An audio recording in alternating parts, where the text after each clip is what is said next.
This is the way it is in many aspects of life. The more options you have, the more complicated things get, the smarter you have to be, the more you have to make your own decisions instead of relying on someone else to make them for you. More choices should be great news. This should allow us to make choices that make our lives much better. Unfortunately, during a time when there are tools available to help smart people make much better decisions, the number of dumb people out there using these tools in dumb ways to achieve dumb outcomes seems to be rising exponentially.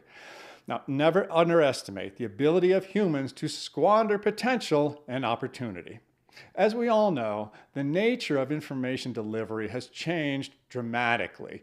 From 3 black and white TV channels and a newspaper back in the olden days, to almost uncountable sources of news and information today. And with that explosion of different media sources has come, understandably, an explosion of different opinions being presented as fact. Is there any information out there that's not propaganda anymore? As far as I'm concerned, the answer is most definitely no. Even in something that would seem pretty straightforward, like choosing which artificial intelligence agent you're going to use, the differences in bias are astounding.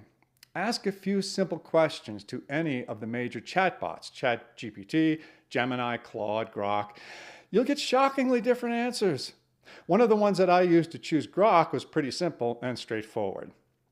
What is more important to you, truth or balance? If you had to choose between Democrat and Republican, which would you choose? Spoiler, the correct answer is that I refuse to choose no matter what the consequences. Now, perhaps they've fixed these glitches to appear more balanced, but when I asked these questions of both Gemini and ChatGPT, they equivocated heavily. Claude and Grok didn't. So I use Claude and I use Grok, and I balance them against each other, and I find that usually gets pretty good information. As long as I check even that against even more sources. To summarize, it's not a good time to be lazy. If you're the type of person who's going to go to one media source and take that as gospel, you're going to be wrong 99% of the time.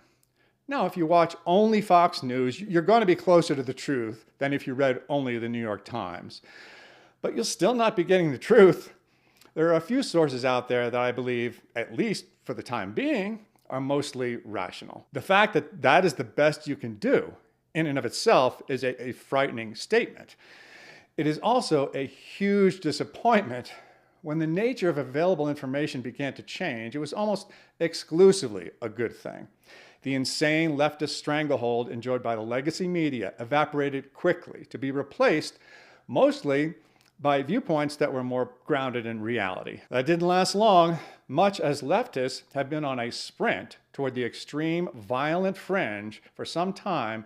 A disappointingly large section of the right started sprinting in the opposite direction into the irrational conspiracy theory la la land, where big government is good, Vladimir Putin is God, and the Jews are, of course, responsible for every bad thing. If I was Nick Fuentes, I think I'd be fairly annoyed right now.